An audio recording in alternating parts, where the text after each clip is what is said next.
Iki wong tuwa sapa? Kula bakul. Bakul apa? Kula sadeyan minyak bulus. Kaliyan tangkur baya. Gunane apa? Menika saged ngatosaken babab ingkang ngempuk. Kula sadhe kalih para satriya-satriya ingkang betahaken tangkur baya lan minyak bulus menika sae sanget menawi kagem kekiyatan. Mlengke napa betahaken Raden? Betahaken. 1 kali minum akan terasa khasiatnya. Tunggu 1 sampai 2 jam. Pasti akan terasa khasiatnya. Wah, edan.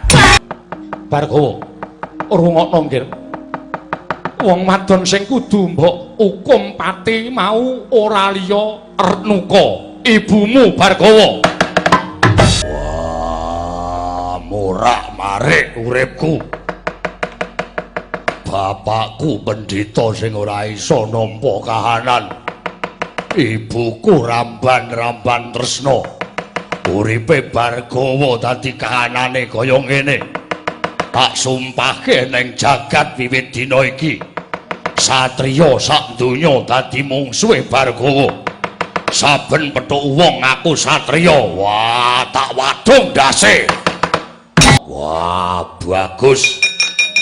Ning gedhoamu kaya peceren. Kowe ngalap bojone wong, kowe bebeda karo bojone bapak. Wah,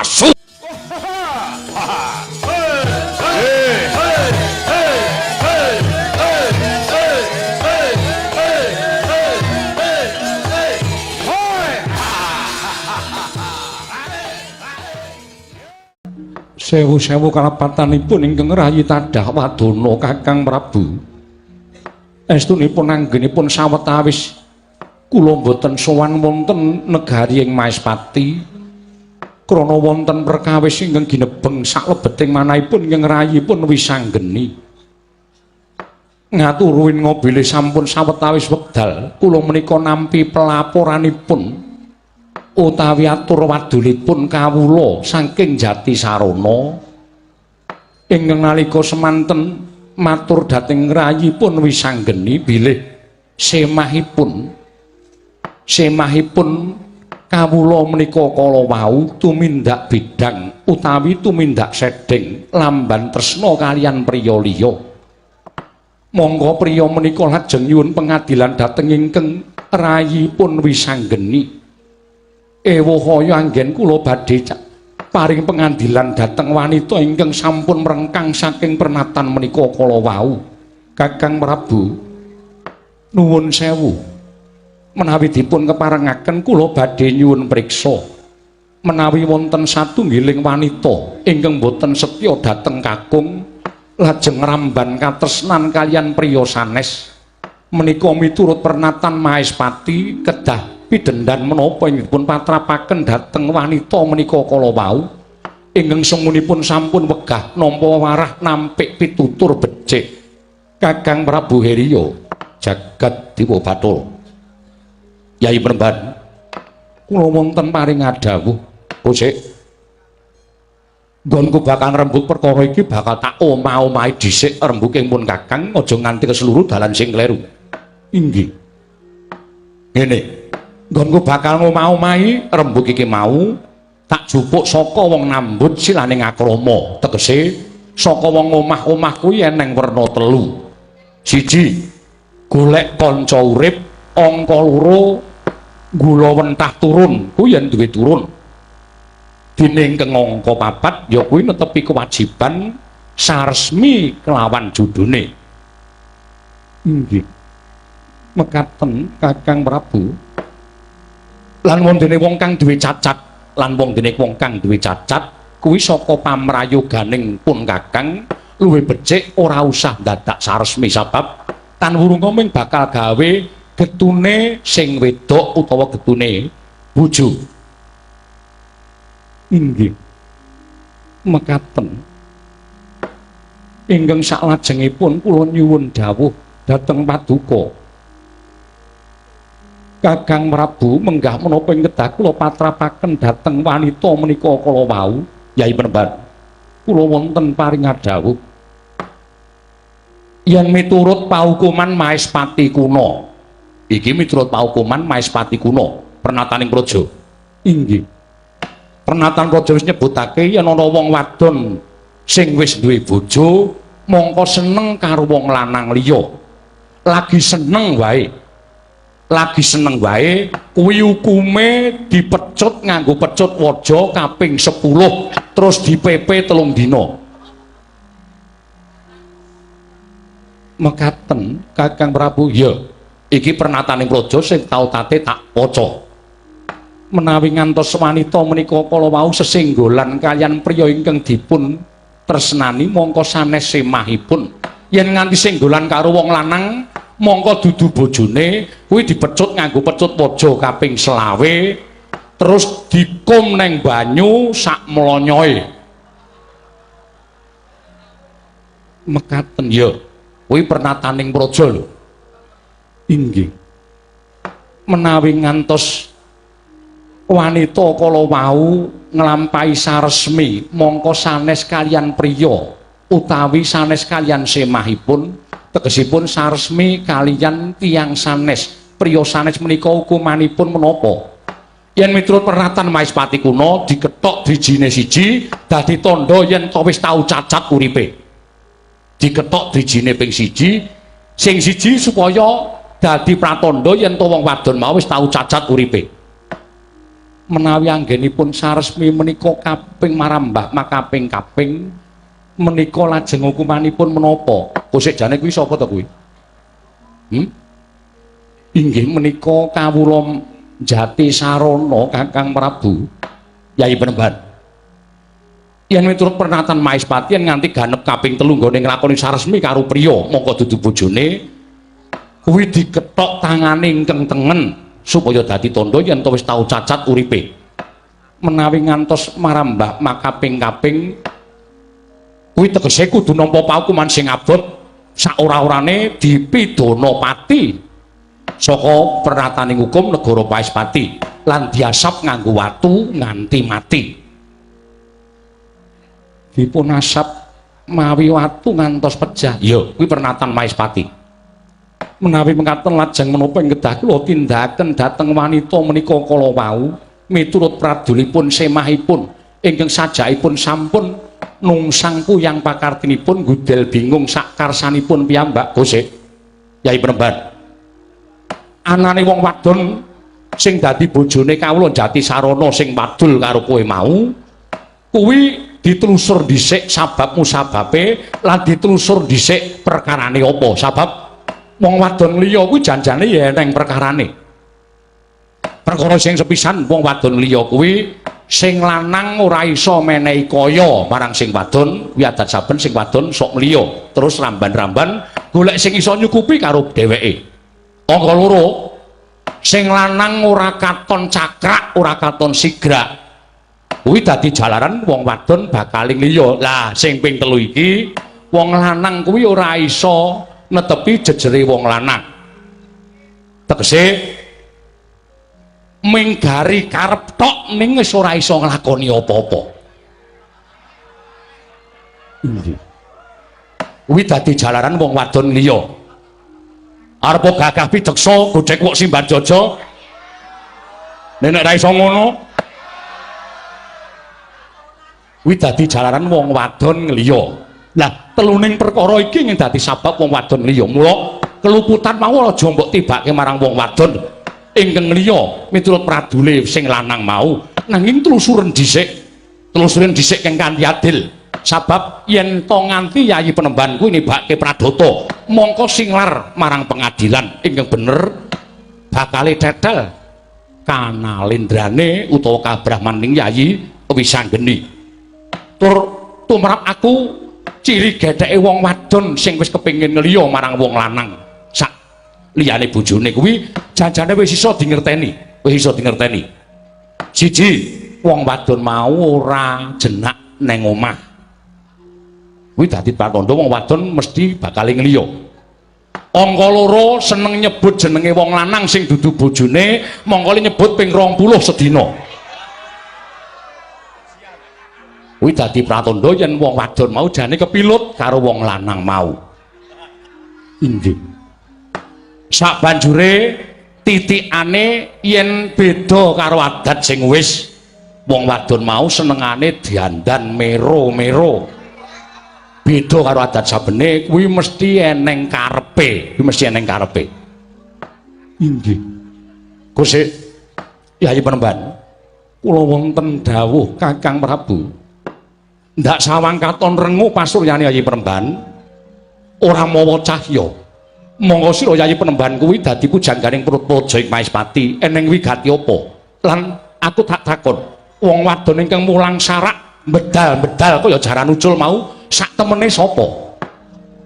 Nuwun sewu. Kakang Penemban, dinten sak mangke menawi paduka badhe priksa dhateng wanita kala wau, saenipun monggo kula dherekaken manjing sak lebeting pertapan. Namung catur netra pirembagan kaliyan rayi pun wisanggeni Kakang Heriyo ing Maespati. Siang Pantara ratri hamung cipta pukulun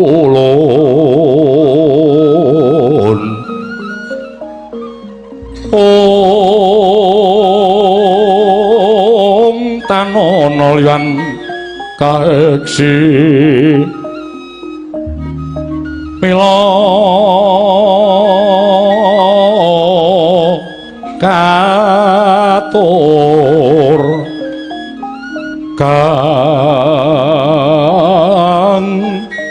cundha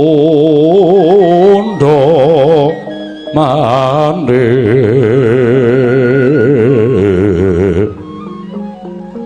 prasasat ragen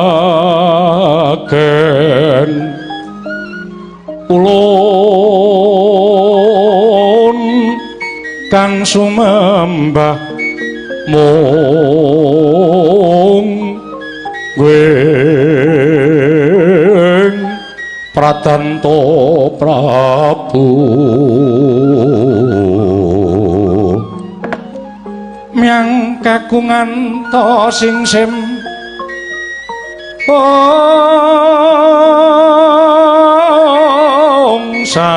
sasat sampun prapti katonas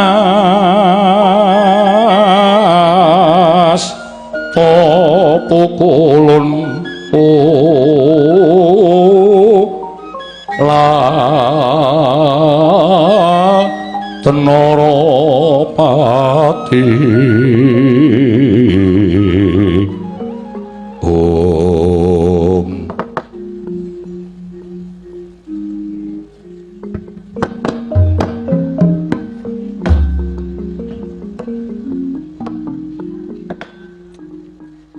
Rama dewaning sun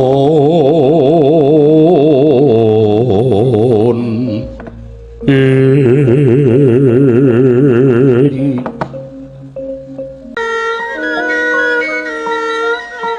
punapa ta mirah ingsun prihatin waspagong micil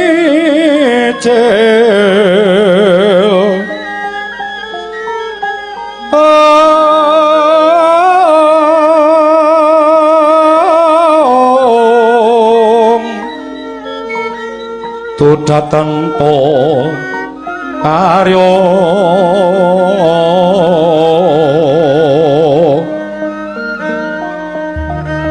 sengkang renemekan Gusti kelong reno sak sekarya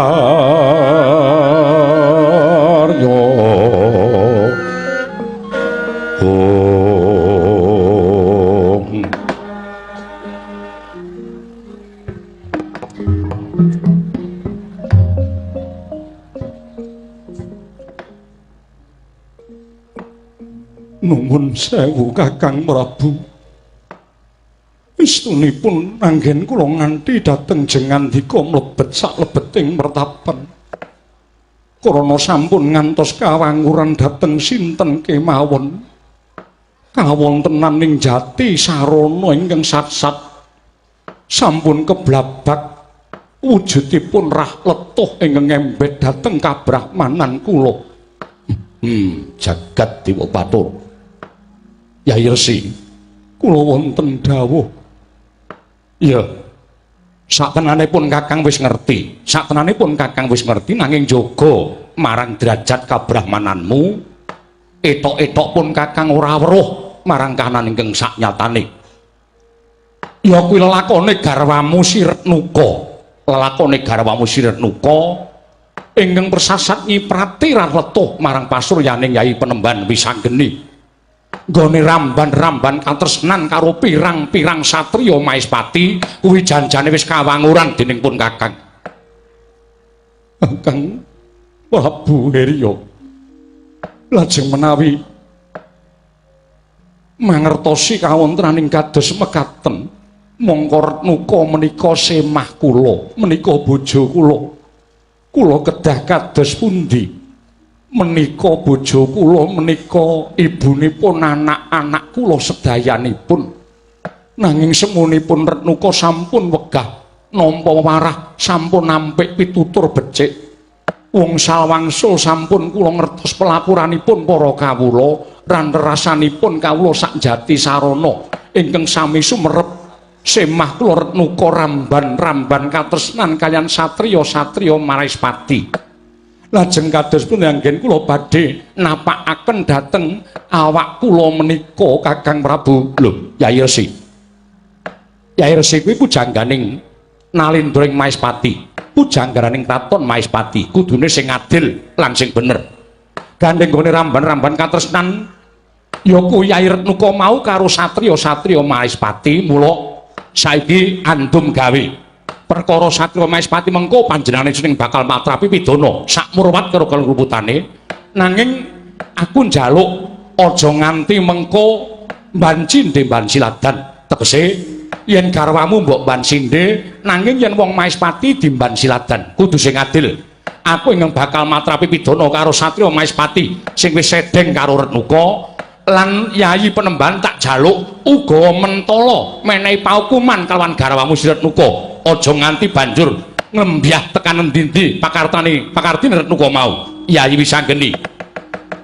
Pandhita kang kinarya wangsit pindha kombang ngajaping matu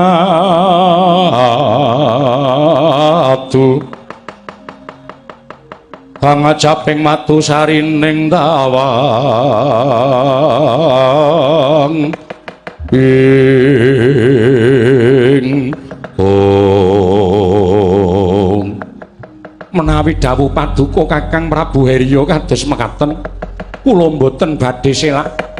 Mangke kula ingkang badhe matrapi pidana dhateng Retnuka bojo kula ingkang sampun sajakipun bedal-bedal sampun boten sagedipun pringgakaken. Yai, ndak jaluk kanthi banget ingkang prayitna lan ngati-ati. Aja nganti kabeh mau dadi cacataning para kawula lan kabeh mau dadi srana teteling kabrahmananmu. Pun Kakang nyuwun pamit. Aku tak nglumpukke satriya Maespati ingkang wis padha tumindak elek karo bojomu. Sira ingkang bisa ngadili kalawan bojomu dhewe sing adil lan sing bener. Aja nganti kesuru dalan sing kleru. Sembah kula ingkang derekaken jengkar paduka Kakang Prabu Herya. Ilah dalah. Anak Anung Anindita. Bocah mursid iso mikul mendem jero karo wong tuwa aja mung kandhek ana ing pangucap kababaro dadi pakarti. Bargawa wah Wisanggeni bapakku eneng apa kowe kok beda karo kakangmu Suwandagni kae Tajama Dagni? Kakangmu kae luruh mongko ya kebak ing tata krama lan unggah-ungguh. Nanging anakku ingkang iki lah kok bongol kau dosa. Ning jroning kau bongolan dosa kowe kuwi wutuh apa anane? Yen iya ya iya, yen ora ya ora. Monggo kowe saiki dadi nayakaning Maespati, kowe duwe kewajiban tukang jagal. Kowe kuwi algojo, tukang meteni wong sing duwe keluputan tumrap negara Maespati. Ya. Bargawa, apa? Lehmu arep rabi sok kapan, Nggir? Wah. Kena ngapa ngrembug kuwi? Kakang Muswandagni wis rabi karo putri Dewi Danuresmi saka ing Argapura. Monggo wong tuwa kaya aku kuwi ming selak kepengin momong mantu ngemban putu. Lemu arep rabi sok kapan? Gah. Lho. Kok wegah piye? Wah, aku ora arep rabi. Sebabe apa? Wong urip ana ing alam padang kuwi duwe kewajiban mangun bebrayan. Sebab aku ora wani pitukane. Pitukane wong rabi apa? Pitukane wong rabi siji kudu duwe bondo, loro rupa, telu kawasisan. Monggo aku rupa ora, bondo ora, wasis ya ora. Tur maneh tumrap Bargawa wong wedok kuwi werna loro. Lho. Wong wedok werna loro? Ya. Wong wedok kok werna loro? Wong rabi yen salah le milih. Wong wedok bakal ngasorake derajate wong lanang. Nah yen entuk wong wedok sing bangun miturut karo wong lanang, ngabekti karo wong lanang, bakal dadi dalan swarganing wong lanang. Nah yen entuk wong wedok sing bedal-bedal kaya jaran ucul, gugu sakarepe dhewe, marah nyengkake ndang mudarku. Mula aku wegah rabi. Wis ben aku kaya ngene. Oh ngono, ya. Aku tak dadi tukang jagal, aku tak dadi algojo tukang mateni wong duwe keluputan ana ing negara Maespati. Wis tok antepi tenan lehmu dadi tukang jagal, wis. Netepi marang dharma, yen pancen luput kudu dipatrapi pahukuman, ya tak patrapi pidana. Yen pancen pidanane kudu pidana pati, ya mesti bakal tak pateni. Aku ora bakal mingkuh marang pernataning praja. Bagus, bagus. Ya kaya ngono kuwi sing tak jaluk. Netepono marang kewajibanmu nggonmu gumlaroning jagat. Ya. Monggo iki mau awakmu Heriya ing Maespati lagi wae tekan Jati Sarana. Wah, ana wigati apa? Ngendikake yen to ana wong wadon ingkang kebak kaluputan Bargawa. Wong wadon kebak kaluputan piye? Wong wadon mau sedeng, mongko wis duwe bojo, ramban katresnan karo wong lanang. Ora mung siji, nanging marambah makaping-kaping. Embane kaya dene wong wadon pelanyahan. Lah, wong wadon mau kudu dipidana pati. Apa kira-kira kowe wani midana pati wong wadon mau? Ora wani sebab apa? Kondo omahe ngendi jenenge sapa? Tak patenane wong wadon dadi leleking jagat gila-gilaing bumi. Wah, ora netepi tembung wanita, ora netepi tembung wadon. Ramban-ramban karo priya liya sing digoleki urip ning jagat kuwi apa? Lah yen pancen petungan wis kaya ngono, saiki mung wadon mau mung kari matrapi pidana pati. Bagi bapa paringa dawuh, wong wadon mau jenenge sapa? Ning kowe wani mateni tenan? Ya, lahir batin, lahir batin. Nek nganti kowe mingkuh saka pakaryan, tegese dudu Bargawa, tegese tetel kasatriyanku, tetel kewajibanku nggon urip ana ing jagat, ora ana gunane. Aku dadi manayaka Maespati sing tukang mateni wong sing luput. Ya. Bargawa, rungokno nggih. Wong wadon sing kudu mbok hukum pati mau ora liya Retnuka, ibumu Bargawa.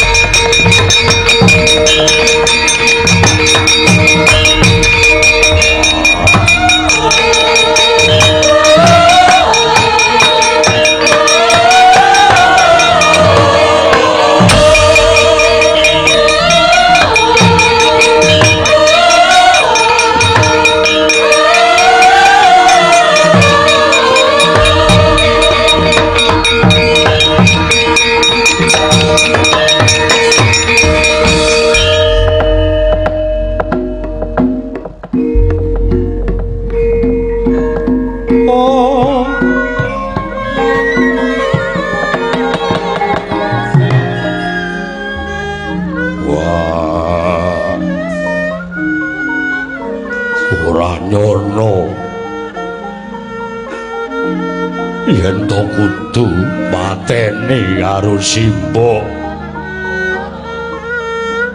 Bargawa, Renuka ibumu wis nerak pacak neraja ngangger. Wis ngorek-orek karo raine bapakmu ing ora ilang selawase urip nyebar wisa jejemberi. Wis ora pantes urip ning Jatisarana. Ibumu kudu tok patrapi paukuman pati. Kudu. Merga wis ora ana pangapura kanggo ibumu Renuka, Bargawa. Wah. Aku kelingan digembol karo ibu. 9 sasi 10 dina neng weteng. Aku didulan digedhekke. Ngopo saiki aku kudu mateni ibu? Apa wis ora ana pangapura? Wis ora ana. Ora ana pangapura kanggo ibumu. Ibumu wis dudu menungsa nangis kepanjingan jiwaning iblis. Ora pantes jejer lenggah karo Begawan Wisanggeni. Wah. Ibu.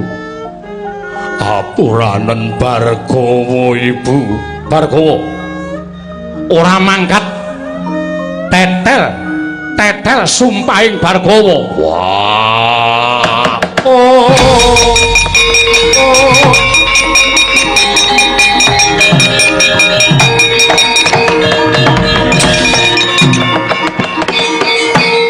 Adikku di Bargawa, apuranen ibu ya Yayi. Apuranen ibu. Ibu luput nanging ibu entuk pangapura, kudu entuk pangapura. Selagine Hyang Mahanasa wae mesti mangapura karo titahe ewadene Yayi. Apuranen ibu. Apuranen ibuku, kae ibuku karo ibumu Bargawa.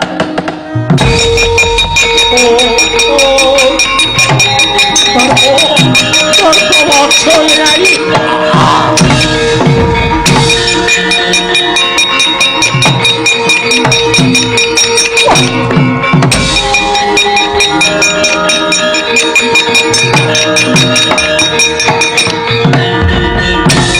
Namung ing ngandhadosaken tandha pitaken saklebeting manah sinuwun kula menika sampun keladuk yuswa. Monggo kula menika sampun boten legan malih ewadene paduka Sang Prabu Citrarata. Amilalu nilar praja pepanggihan wonten telenging wana sinuwun Renuka. Ya iki abot-abote wong kang nandhang tresna. Ujaring para sepuh padha ngendikake wong tresna kuwi abote kaya wong nyangga bumi.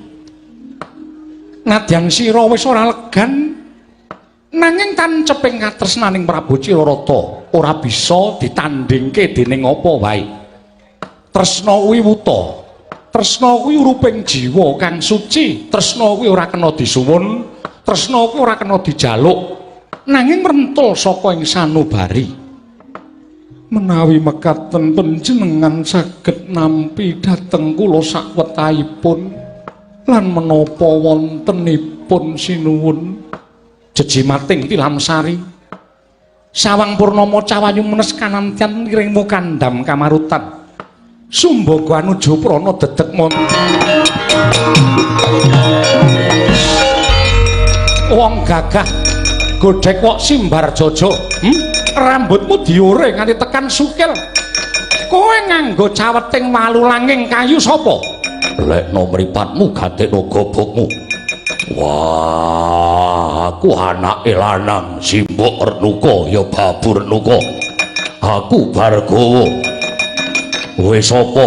Nalendra ing Nusarumi Prabu Citrarata. Wah, bagus. Ning gedhoamu kaya peceren. Kowe ngalap bojone wong, kowe bebeda karo bojone bapak. Wah, su.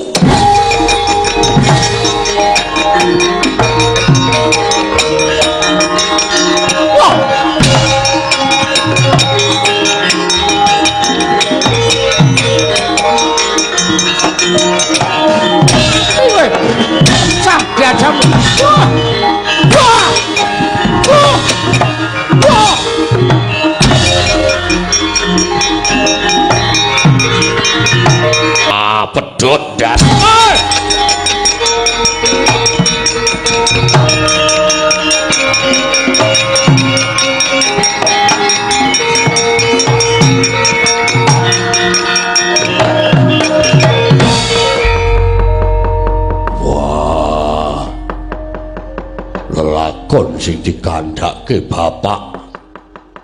Ibuku ramban-ramban katresnan.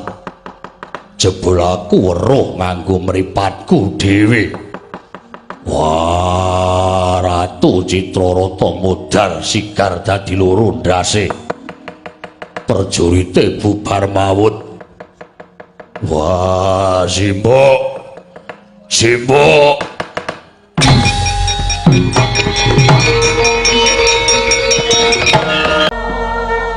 Bangkowo.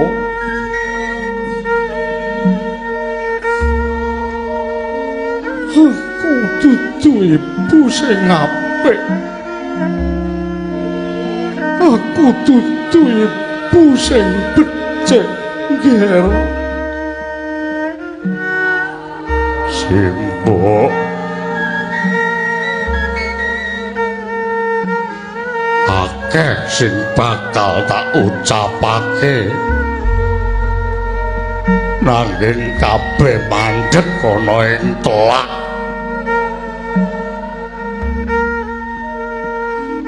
Aku ibumu wis kesluru dalan sing kleru. Letuh njejember ringgir.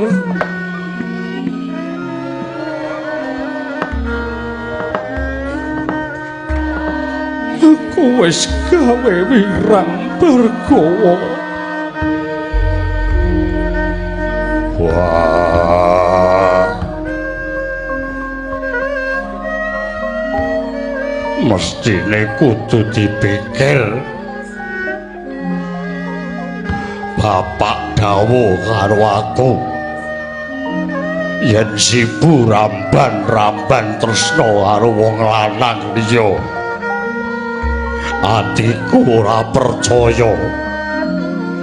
Bareng aku weruh dhewe si bulangen asmara karo wong lanang, atiku remuk, atiku rusak. Bargawa, bapak dawuh, bapak dawuh karo aku kon midana pati karo sibu.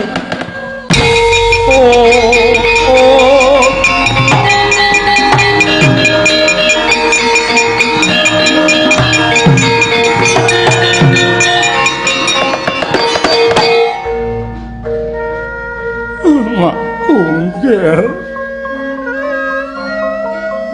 Bapakmu bener.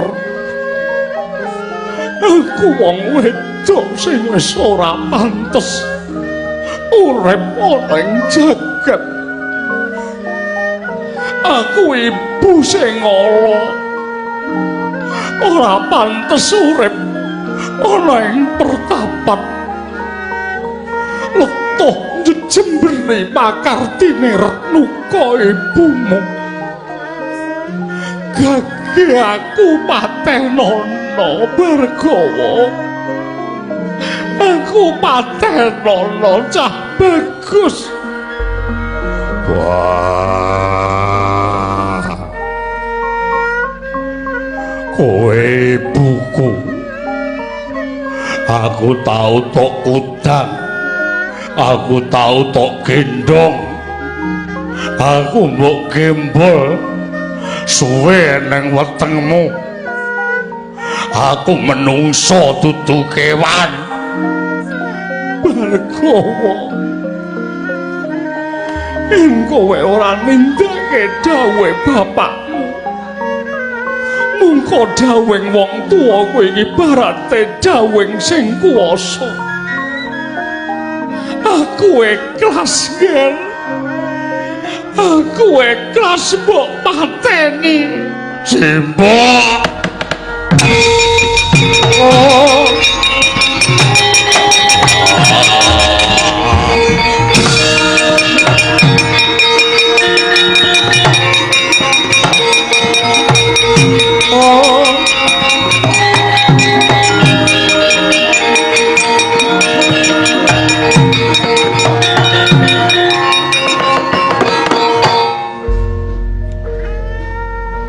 Simbok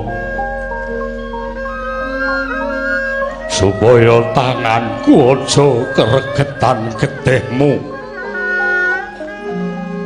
lan kowe ya slamet wong sak jati srana wong sak Maespati padha ngira yen kowe wis ora ana ayo kowe tak gawa ning tengah ngalas tak goleke nggon tak yasake nggon kowe aja metu saka kono mengko aku tak matur karo bapak nek Sibu wis tekaning pati anakku Bargawa apa kudu kaya mengkono ger cah bagus Sibu kudu tepuh urip Gusti wae paring pangapura karo titahe aja nangis ayo tak gendong mlebu ngalas tak goleke papan sing apik dienggo mapan ibu ngentekke yuswane ibu Retnuka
kene ibu bakal gawe kenggon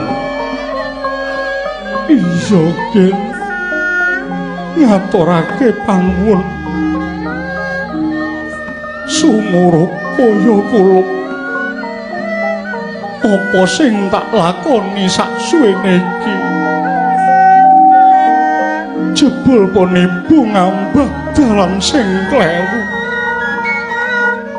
supaya bisa lulus entuk pangapura sak kabeh keluputaning ibu marang bapakmu mburi kaya ning sendang sing banyune wening pun ibu tak sesuci diri pun ibu tak resik dedosan sing wis tak sandang mangsa kala pun ibu pinundhut marang panguwasaning Gusti wis lebur dosaning Retnuka wah kaya didodhok pulung atiku bareng ibu ngendika yen eling karo sing gawe jagan wis gage sesuciya ning sendang kono kae tak enteni eneng kene sawise sesuci mengko bakal tak yasake papan sing apik iya Bargawa ngger anakku cah bagus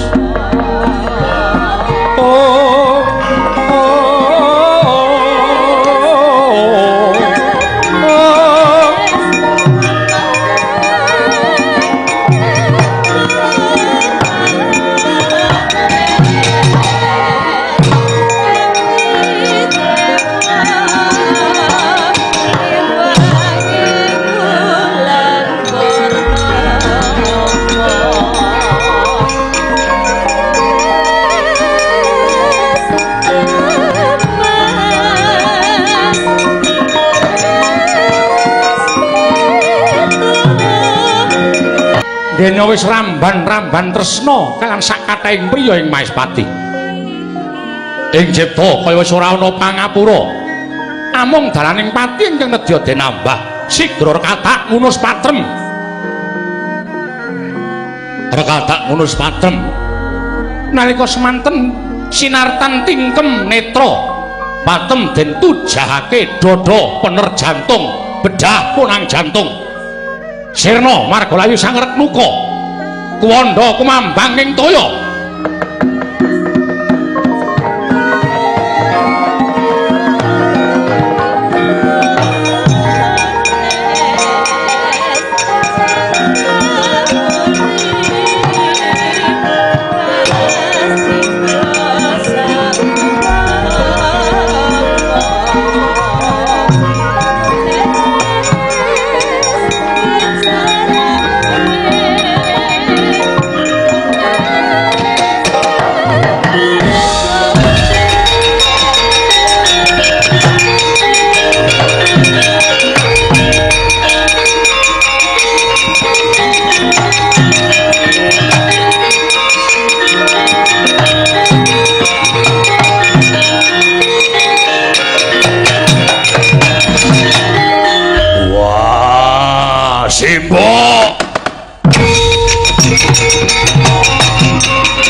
mati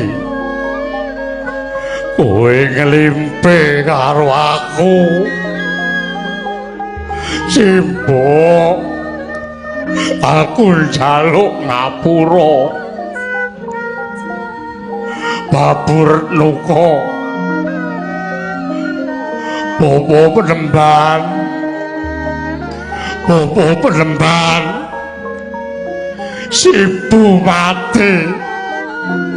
Sibu mati apuranen kuwi apuranen dosaning Sibu Bobo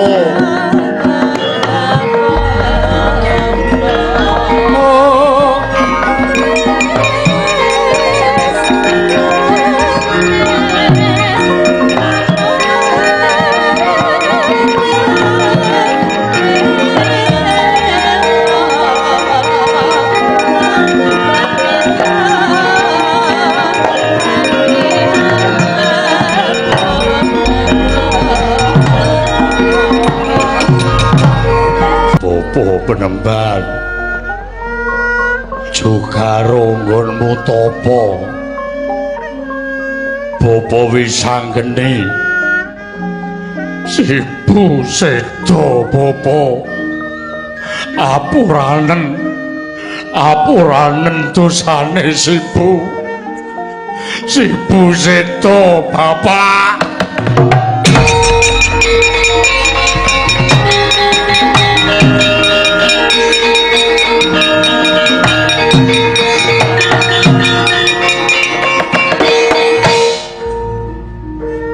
Bargawa iki sapa? Kowe kuwandane Sibu wis mati apuranen dosane Sibu Bobo iki Retnuka iki dudu kuwandane ibumu iki kuwandane iblis aja mbok gawa menyang pertapan Jatisrana ngregeti pertapan ngregeti kasutapaning wong tuamu aku ora ngakoni Retnuka bojoku ning iki kuwandane iblis ayo singkirne Bargawa ora ana pangapura kanggo ibumu Bargawa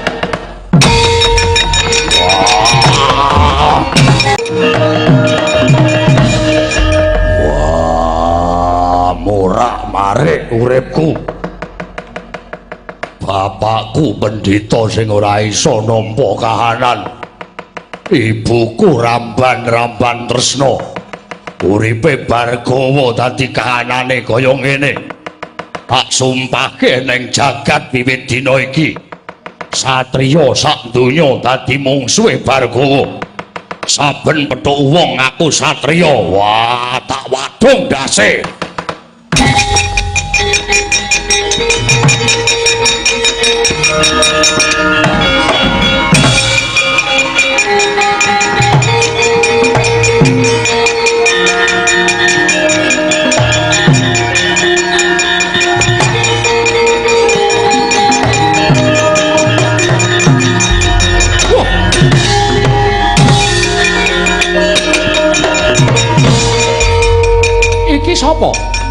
ana wong rewo-rewo kaya ngene wujude. Gage, kowe sapa? Aku Bargawa. Kowe sapa? Raden Surasekti. Nganggo Raden. Iya. Kowe satriya. Iya, aku satriya. Satriya ngendi? Satriya Maespati. Satriya Maespati tenan. Iya, Pecah ndasmu.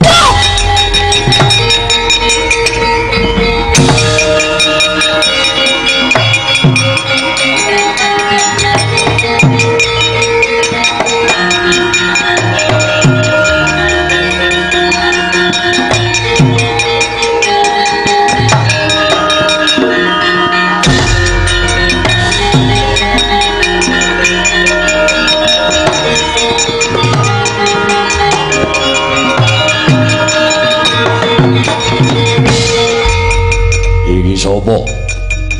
Aku Raden Sorengrana. Raden Sorengrana. Iya. Karo cah wedok iki sapa? Kula pun Patmana Ningrum.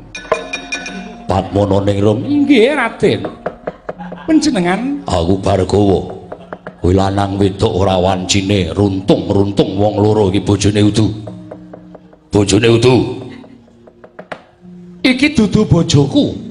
Kowe bojone kuwi apa tu? Sanes. Kodho runtung-runtung ora wayahe. Ardhong apa? Iki namun pengen pinanggih mawon kula sampun nglimpekaken dhateng kakung kula. Wah. Iki sedhe bojo. Wis Raden. Wah, cah lanang edan. Waduh.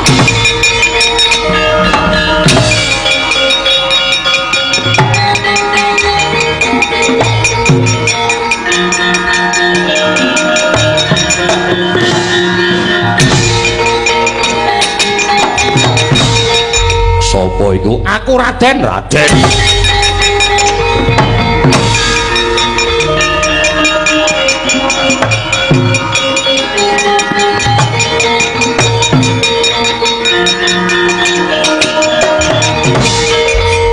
Iki wong tuwa sapa?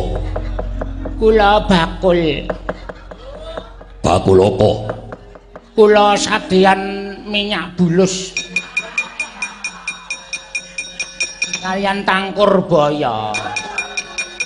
Gunane apa? Menika saged ngatosaken babab ingkang ngempuk. Kula sade kalih para satriya-satriya ingkang betahaken tangkur baya. Minyak bulus menika sae sanget menawi kagem kekiyatan. Mlene nawa betahaken Raden, betahaken 1 kali minum akan terasa khasiatnya. Tunggu 1 sampai 2 jam. Pasti akan terasa khasiatnya. Wah, edan.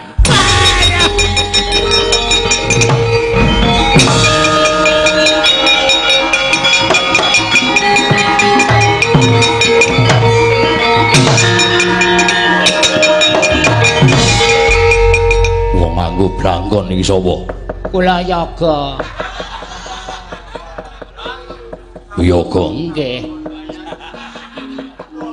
Arep ngopo? Ajeng nabuhna wong jeneng Wiyaga. Nang endi? Wonten Tlatah Sedayu. Nggone kulon kok dadan ngetan. Anu ngampiri sinden. Jenengmu sapa? Kula Santosa. Arep ngampiri endi? Enten piyungan.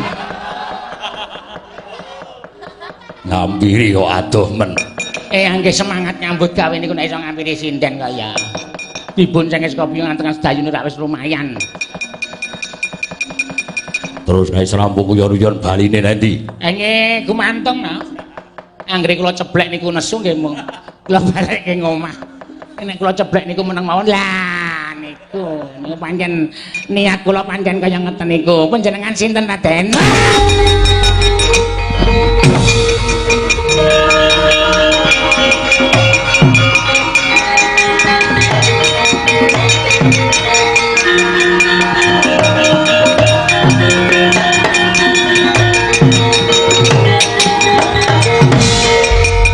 Iki sapa? Kula dukun. Dukun. Nggih. Gaweane ngopo? Anu ngagengaken barang ingkang alit. Ngono. Nggih. Wah, kowe pengen mati apa urip? Pengen gesang. Nek pengen urip daganganmu buang kalen. Ampun. Niki pangupa jiwa. Niki pangupa jiwa kula mboten ajeng kula napa-napake pun ta panjenengan mboten sakisruh manahipun.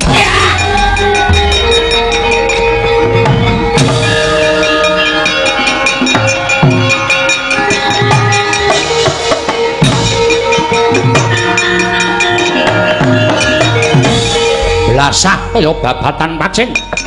Saben pikantuk satriya den pejahi dening Sang Rama Bargawa. Nalika semanten geger madane negari Maspati tanggap risang Jatimurti anuding kengraka isi pangudal-udal. Iwang kaneka putra siga tumiyup saking dirgantara mrebek ungganing risang Bargawa. Ah, leren nger Bargawa. Waduh, candela.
Pandita kang kinarya wangsit pindha kumbang pindha caping tawang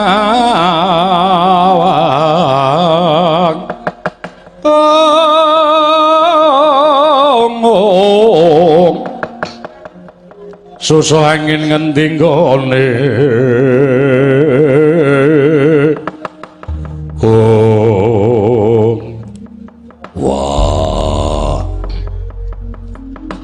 Bangling Rada sing medhun ana ing kene. Ah, berkencang warudayang pak pong mbok bolong kali cedhe sapa sing gawe.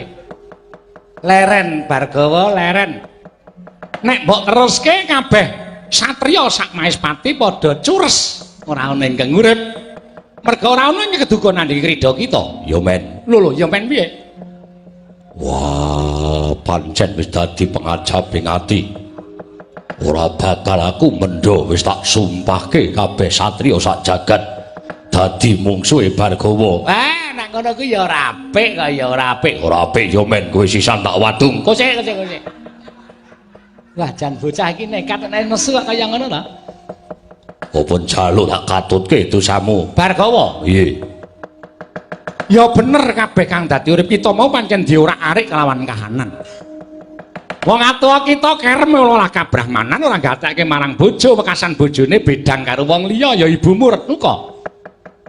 Kabeh mau nek ditelusur pancen ana benere eneng lupute nanging kita ora bisa nampa kanthi ati ingkang ikhlas.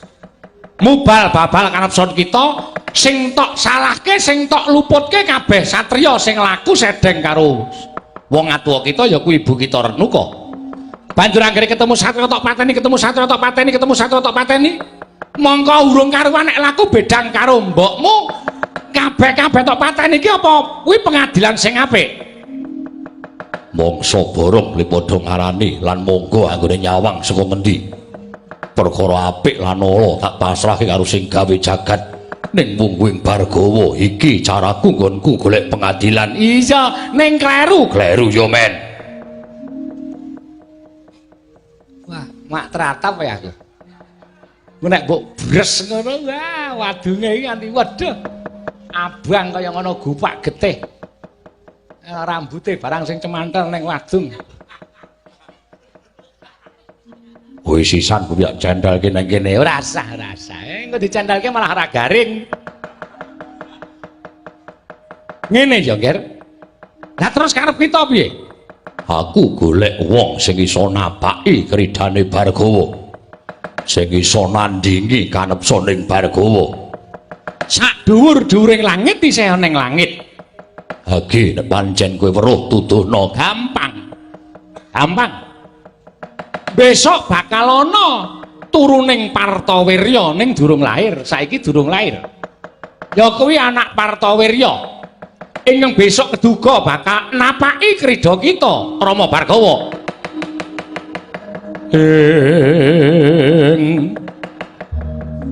Jumangkah anggro sesumbar lindu bumi kunjing kumalutuk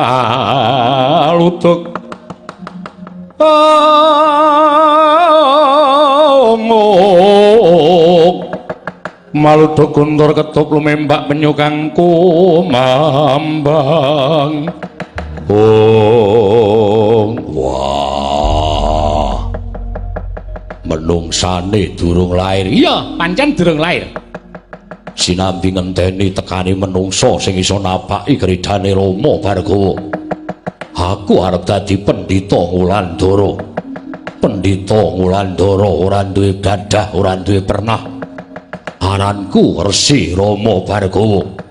Sesuk mangsa kala yen wis temungko ditiwahyane anake Partawirya.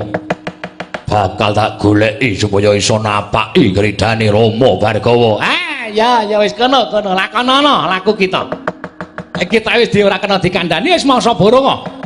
Nadyan taunana windanana ora bakal kendhu nggonku bakal ngenteni menungso sing bakal iso sak traju sak bobot karo kekuatane Rama Bargawa. Ya wis sakarep kita, Ger, sakarep kita. Blegek kekugek sak dulita mel. Kula ngaturaken bekti kula kunjuk sinuwun. Ndara kula ngaturaken bekti kula kunjuk sinuwun. Sinuwun Prabu Arjuna kula ngaturaken bekti kula kunjuk. Sinuwun Prabu Arjuna Wijaya kula ngaturaken pangabekti kula kunjuk. Iya. Kakang Semar ndak tampa. Ora liwat pangestu Kutampanana, nala garing Petruk apa dene sira Bagong. Pangestu ning sun tumrap marang jeneng para Panakawan. Nun nggih sanget anggen kawula ndadosaken jimat. Nun nggih ndadosaken jimat sinuwun. Nun nggih sinuwun ndadosaken jimat. Enten apa, Gus? Sawetawis nilar praja angayam wana mlebet lenging wana. Kok kadingaren temen nilar dhateng kewajibaning kaprajan malah panjenengan mlebet wonten tengahing wana. Rumangsa giduh penggalihku Kyai Semar. Ora jenjem sarta ora nikmat nggonku lenggah dampar keprabaning Mahespati. Bareng watara dina ing kepungkur entuk sasmitaning Jawata ing metu marganing pasumpenan tanpa kanyana-nyana. Negara ing Mahespati kene leming banjir bandang satemah musna tanpa lari. Kyai Semar mareka den prayatna samurires eka balik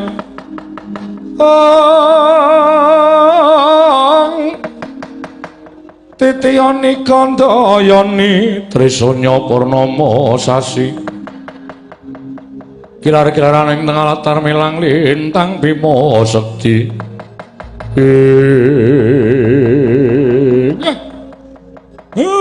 Kula kok melu kumesar ati kula nggih Den. Sareng midhanget sabdanipun sinuwun Prabu Sri Arjuna Sasrabawa ewa semanten sampun ngantos dipun penggalih ingkang lebet. Jer kathah ingkang sami nyebataken impen menika namung kembanging tiyang nindra.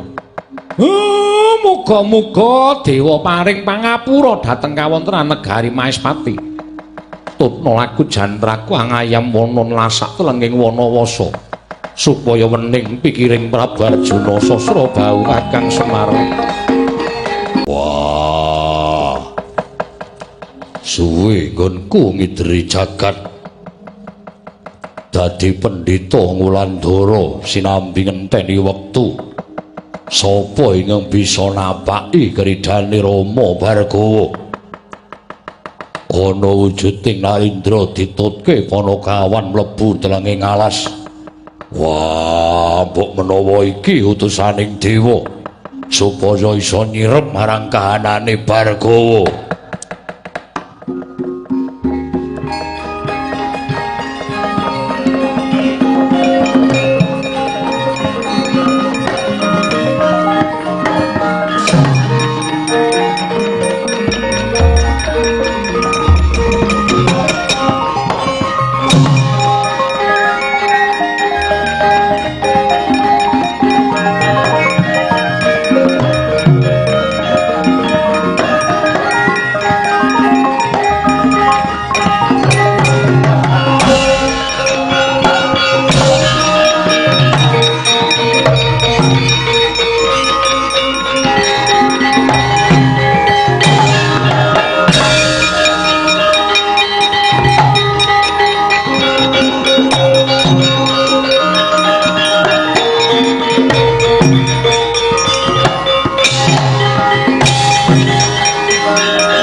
Palugon lagune nglekas lo kita lenuting kidung kadung kadereng ngomong memangun manah rahayu ing Peto nun ana wujuding wong alasan napaki kelawan Narendra ing Maespati Prabu Arjuna Sastra. Iki sapa Petruk? Sapa Gong? Ana wong kok nggawa kampak tukang blandong sak jae. Tukang blandong ketoke kaya ngono kok. Serem ya rupane. Serem. Awake jenggureng kaya ngono gek kampake kae. Wah, ambune amis. Aku sing amis to. Oh. Adus kono ora. Mbok meneh engko ambu-ambu ora. Kowe takon karo aku. Prasaja wae Pandhita Ngulandara kliyang kabur kanginan. Aranku Resi Rama Bargawa. Kowe Resi Rama Bargawa? Ya. Kowe sapa? Narendra ing Maespati Prabu Arjuna Sasrabau. Arjuna Sasrabau. Dasar kepara nyata Yen ngono kowe anak Partawirya. Iya, pancen mengkono.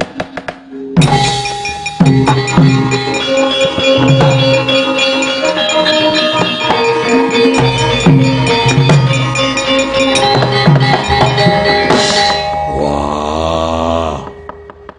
Suwe nggonku goleki jumbuh karo dawuhing dewa yen to ana bakal menungsa sing napaki kridane Rama Bargawa. Kowe anak Partawirya sumurupa. Aku putra Jati Sarana, anake Resi Wisanggeni, kadange Taruna Prabu Herya ing Maespati ing klebu nenek moyangmu. Aku isih pepundhenmu Prabu Arjuna Sasrabau. Aduh paman.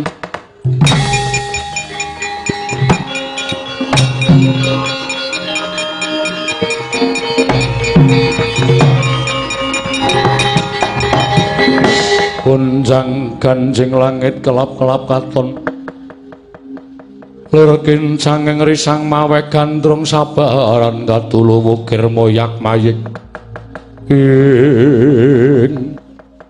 boten nginten babar pisan bilih kula pinanggih kaliyan pepundhen kula piyambak Sang Maharsi Rama Bargawa. Panjenengan tasih sesepuh kula, monggo kula kanthi manjing telenging negari ing Maespati gesang sarengan kan ingkang putra pun Arjuna Sasrabau. Ose Arjuna Sasrabau wonten dawuh paman sing gedhe pangapura yen to aku mbok jaluk supaya melu kowe mlebu ana ing Maespati. Aku ora bisa nglakoni Sababipun menapa dene jengandika mboten saged nglampahi? Merga negaramu lethek, negaramu reget. Negaramu kuwi dudu negara sing sentosa. Kawulamu padha nungsang puyang. Kawulamu padha numbuk bentus. Disababake ora nggonmu nyekel pemerintahan ingkang kurang becus nanging nggonmu kerem kalawan kulawarga.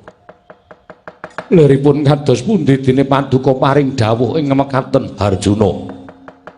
Kowe duwe bojo nganti cacah 802. Sing sepisan Dewi Citra nglangeni lan Dewi Citrawati wonten ingkang 800 kuwi putri Domas. Kabeh mbok tresnani, kabeh mbok turuti. Nganti kowe tau tate lelumban, kowe bendung sawijining kali sing gedhe. Negaramu ketekan mungsuh ya kuwi Prabu Rahwana. Kowe ora ngayomi negaramu, ora ngayomi para kawulamu. Ning kowe kerem nggone ulah saresmi karo bojo-bojomu, nuruti hawa nafsumu. Kanthi akeh sing padha tekaning pati, Simparawan, Kalingga Pati, Kalingga Pura kabeh padha tekaning pati mbela karo kowe. Nanging kowe ratu sing ora weruh marang kabecikaning liyan. Mula ora aneh yen to dela meneh wis entuk sasmita negaramu kinukut dening dewa.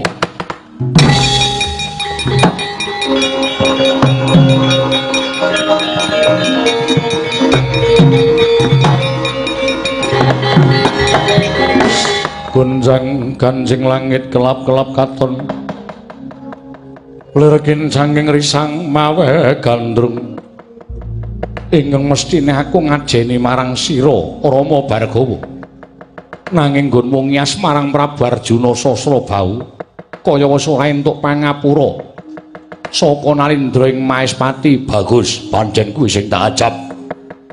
Ngerti yo, wis tak sumpahke ning donya sapa wae sing mbah-mbah satriya dadi mungsuhe Rama Bargawa. Mula pancen tak jontrot nganggo ucap sing kaya mengkene, tak tindhingi uripmu, tak glejah, tak onceki uripmu Prabu Arjuna Sasra supaya kowe ora nrimakake marang kahanane Rama Bargawa. Kang mangkono dadi jalaran nggonku bakal kepengin nyampurnake kelawan kowe. Dudu aku ingkang bakal sampurna, nanging Rama Bargawa ingkang bakal loncat nyawane. Wah, jajal dhisik.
Aja guyu, aja gleleng.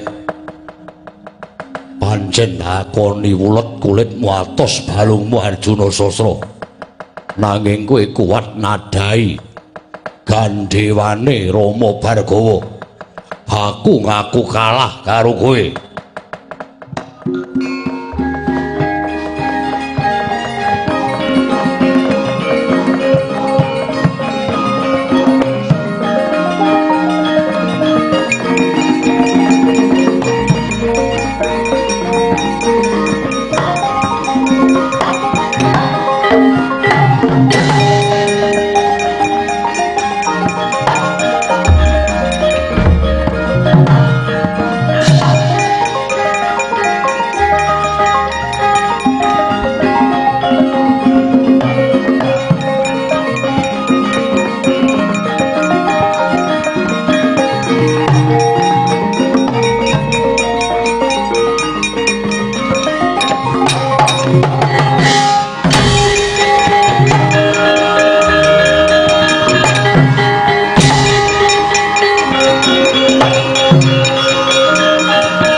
langening kalanggawan agrar pandan muncar tinon lir kekonang surum sorotetan padang kasur lan pacaring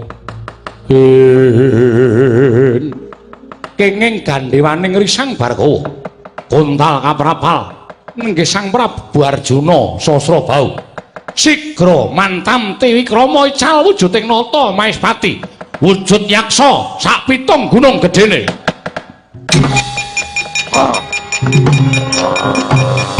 wah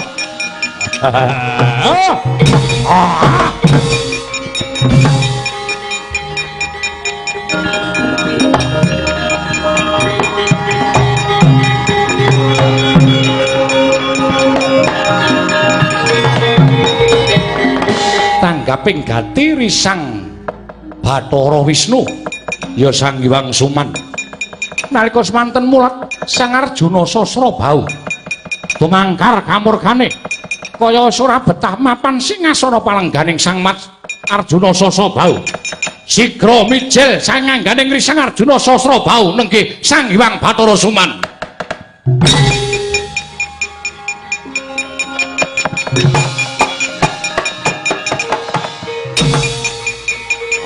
wah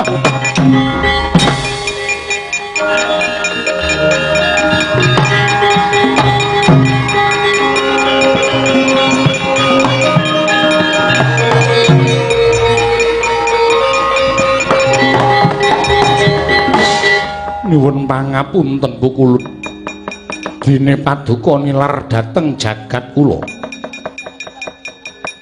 Prabu Arjuna Sasrabau sing gedhe pangapura kita lamun nunun kaya wis telas tulise nggone mapan sarta ngayomi marang jeneng kita lajeng menapa kalepatan kula dene paduka kepareng rucat saking angganipun ingkang abdipun Arjuna Sasrabau ora bakal ulun baleni rembuke Sang Rama Bargawa sayekti omong diucapake dening Resi Ngulandara mau dadi keluputaning Sang Prabu Arjuna Sasrabau ingkang tansah kerem lan kerut kelawan kulawarga singlar kelawan kewajibaning kanalindran wekasan Maespati rusak bubrah merga saka nggon kita ora bisa ngasta bawat peperintah negara ing Maespati wis kulup nggih ulun kondur makayangan besok bakal golek panitisan meneh nggih Arjuna Sasrabau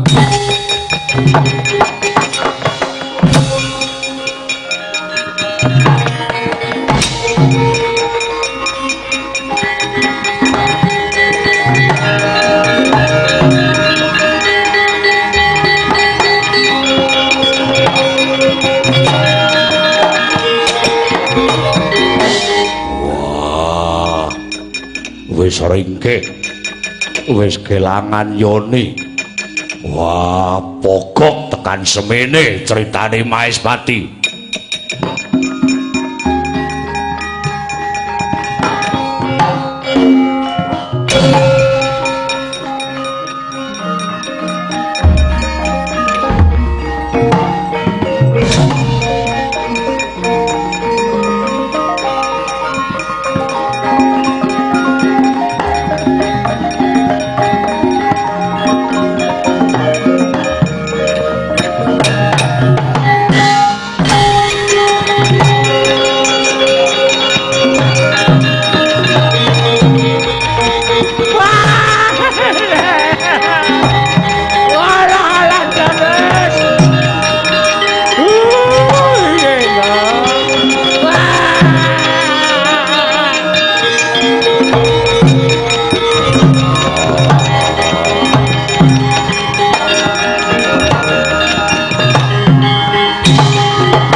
serat ibaran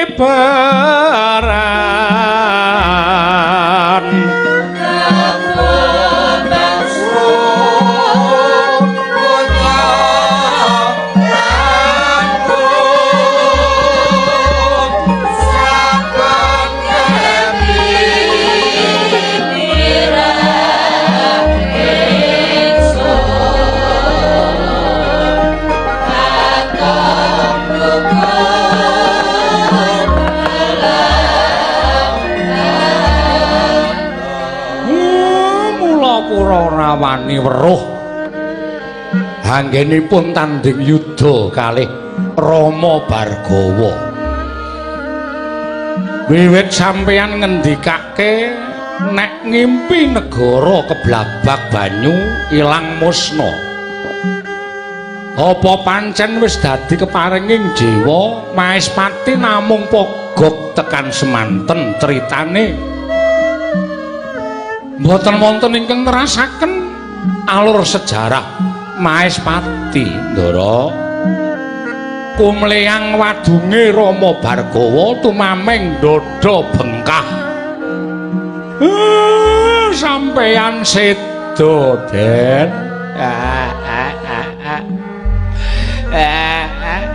Piye, Pak? Piye, Pak? Alah, mar piye to mar iki? Malah sripah. Sripah dengkulmu mlacat ya.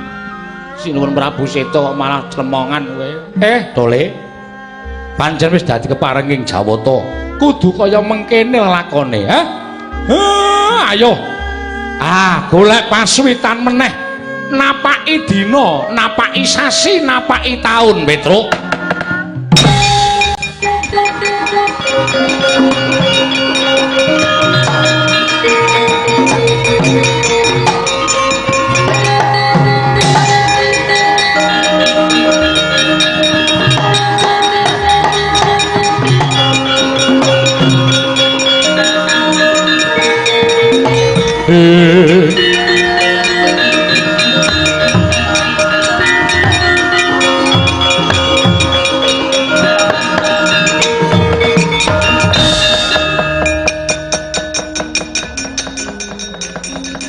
Lalu mangsa wanjine nalika semanten dina gumanti sasi, sasi gumanti taun. Kojabatarita nalika semanten lumadining sayembara mentang Gandhewa ing negari Mantili Dirja. Nenggih Sang Prabu Janaka ingkang ngawontenaken sayembara mentang langkap. Nadyan Nalendra sewu negari datanana ingkang kiyat hangangkat ponang langkap pusaka Mantili Dirja. Dadak sakuling mangke rawuhnya sang anyar katon satra ing Ayodya nenggiat majaning Sang Prabu Dasarata. Nenggih Sang Prabu Rama Regawa kalanggeng rayi Lesmana Widagda sigra manjing pepanggungan. Nalika semanten nglebeti sayembara langkap den junjung dening putra Ngayodya.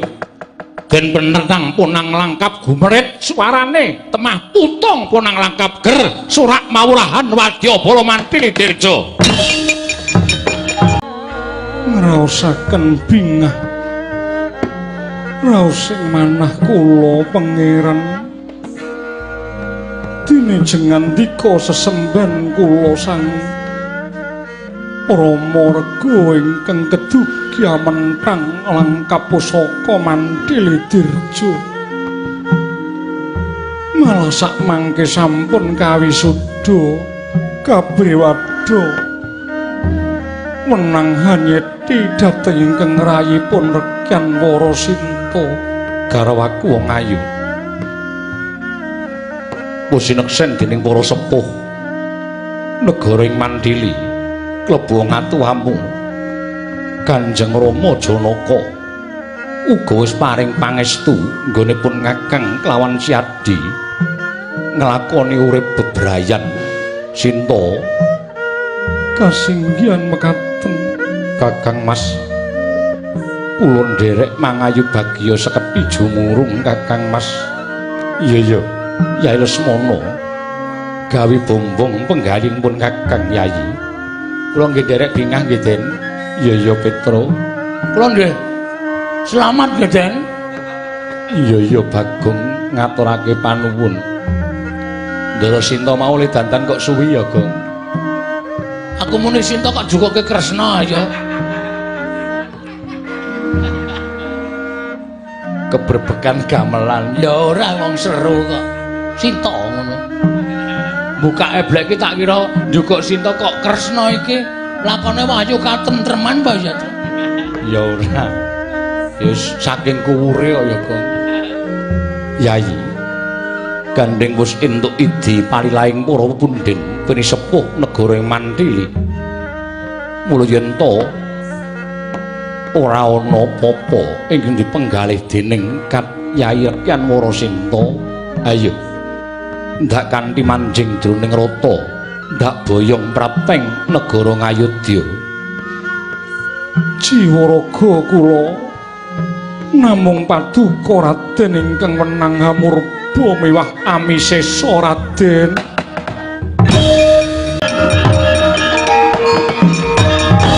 Meraina smubang wangaruna adinetraning angga rapuh sabdaning kukilaring kanigara sageter kene donganing konglir wuwu sing bene panca arantak lampahing kreta nenggih rataning Sang Raden Rama Ragawambayang putri Mandili Dirja nenggih Dewi Rekyan Warasinta lumampah denayap sangganing para kawula ingkang samiya surak mawurahan kocap nenggih ingkang mapan wonten telenging mono. Wah, suwe nggonku ndelik eneng alas. Ndak sawang ana laku ning irit-iritan boyongan manten. Surak mawurahan manengker gumuruh.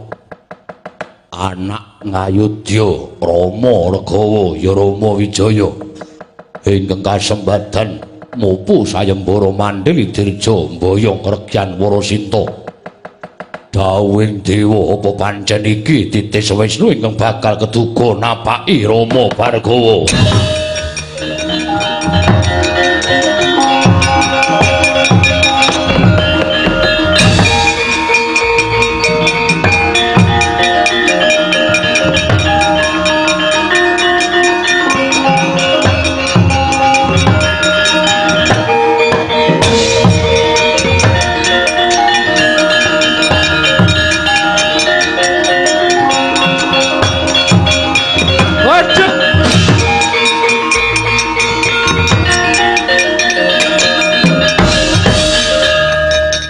Gong, cilaka ketemu wong edan sing nang video kae Gong iki sing. Jenengmu sapa ya? Kowe ya ngerti-ngerti kaya ngono kae lho, Gong. Kae duwe Instagram barang lho, wong edan kae. Iki rak ora pangling to, Gong. Iki kelingan ora jaman biyen suwe kae. Wah, ceritane jaman biyen ning jane lagi mau. Ha iya. Wis senengane badarke cerita ora. Iki rak ora pangling. Ah, sapa, Gong? Prawata. Waduh. Cuwek sing lambemu modar ora. Alah. Iki rak pendhita Ngulandara kae to, Tru. Nganggo rara ngono kok. Rara mendano. Kok suwe ra ketok ya. Rara kae ya teng semboyan ta. Ha iya. Vitamine PBKS.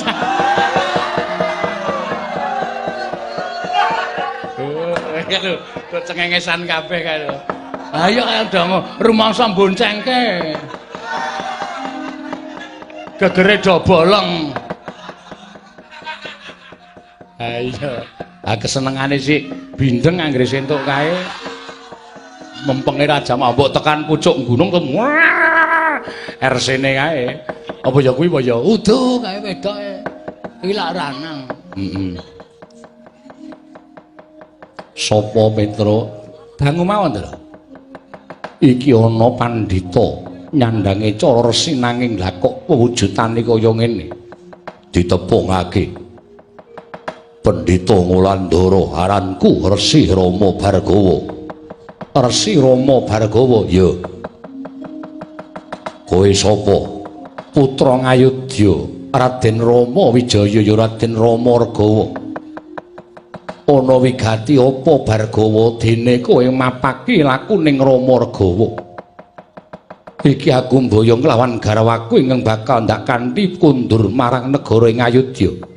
Aja nganti kowe ngalang-alangi apa kang dadi lakune Rama Wijaya.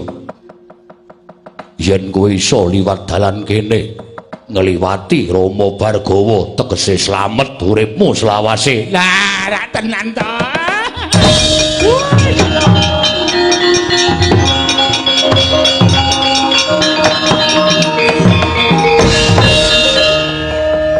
Iki senengane mateni wong.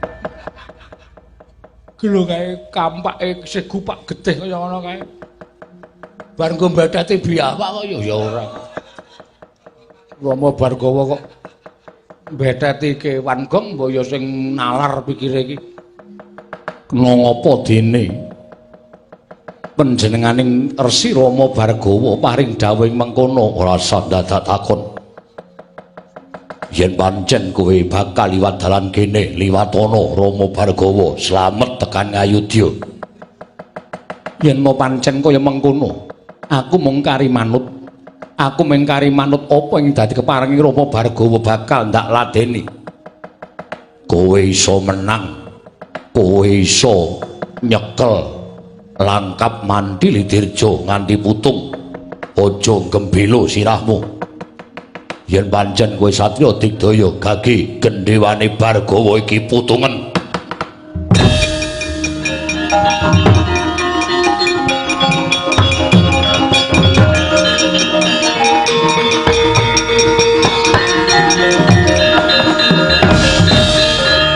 Piye Petruk pun toklek tok ngono. Beres kok sombonge ra umum. Ameng gendhewa saka kayu waru ngono kok. Ayo warung dasmu. Lho, rasa gawe masalah to kowe. Kaki wong kejem lho. Lah bandem kampak cengelmu modar kowe. Awiteno aku kok sengit kaya ngewak-ewakke. Gage. Kowe iso mutung gendhewane Rama Bargawa. Wah, cetha kowe wong peng-pengan.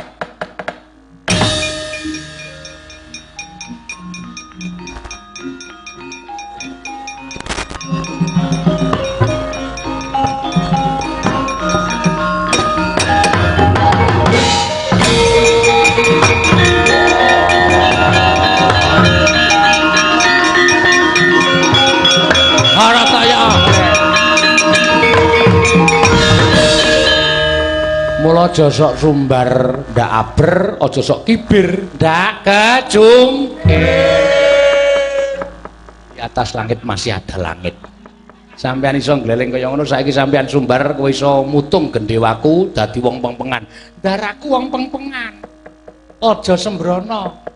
Wah. Pancen ora mung kandhek ana ing pangucap, nanging sembodo iso mutung gendhewane Bargawa. Kowe kuat nadai wadungku yen pancen bisa remuken wadungku. Wah, aku ngaku kalah karo kowe.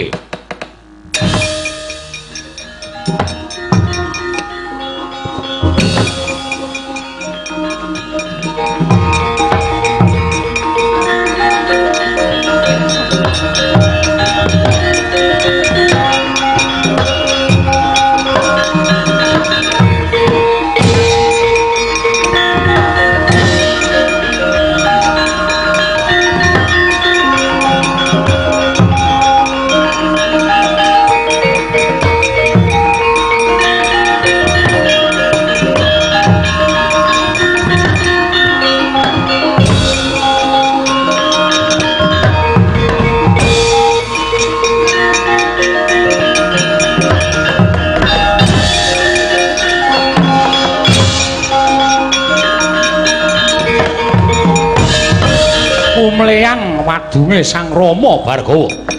Tanggap Sang Rama Wijaya. Sigra mentang langkap gumrit punang warasta jumebret. Lumepas sak glagah gedene cumlorot punang jemparing. Natas wadunge Sang Rama Bargawa. Remuk bubuk dadi rempon nglumpruk nenggih Sang Resi Wulandara wau.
kaya wirang weruh gelaring jagat seming rembulan.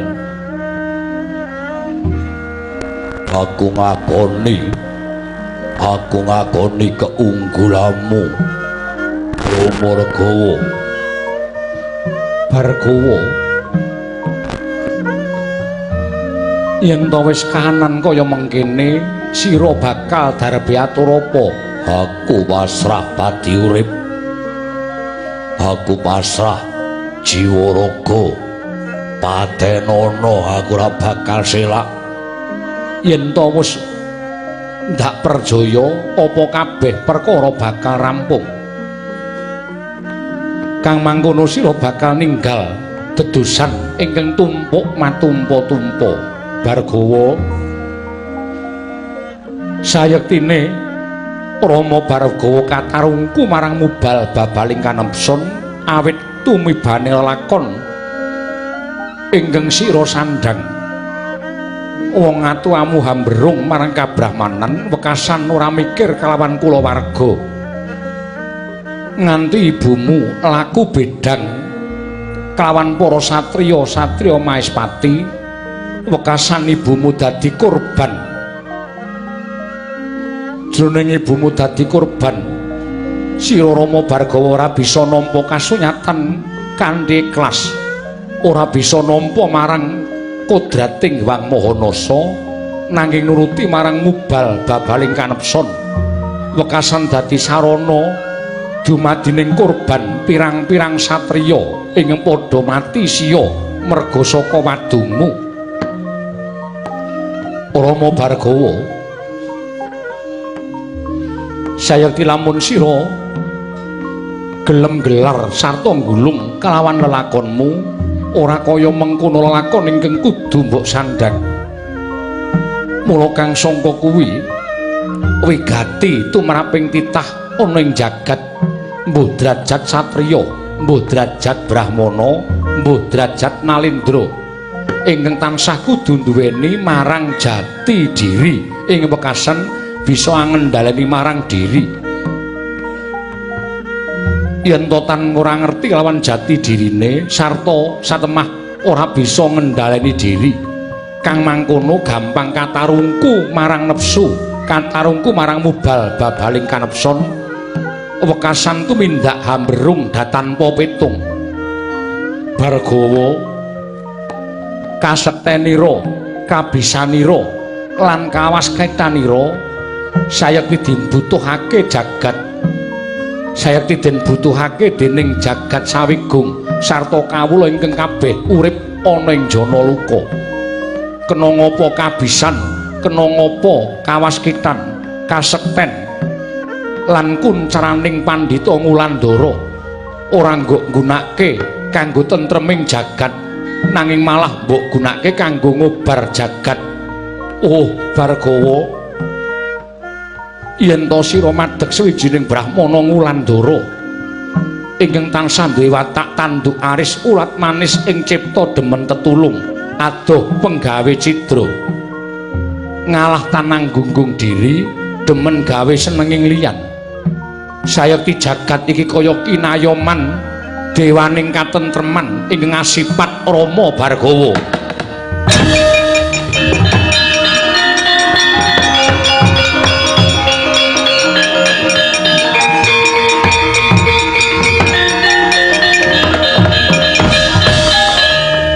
Wah, kaya mlaku wanci peteng kepapak obor sewu biar padang trawangan pikirku.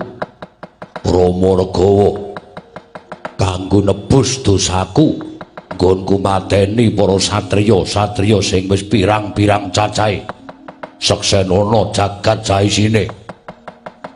Kapandhitanku, kabrahmananku nadyan aku dadi resi sing Ngulandara tanpa dadah tanpa pernah, nanging bakal tak gunakake lan tak sramake kanggo tentrem lan rukuning jagat iki. Rama Bargawa.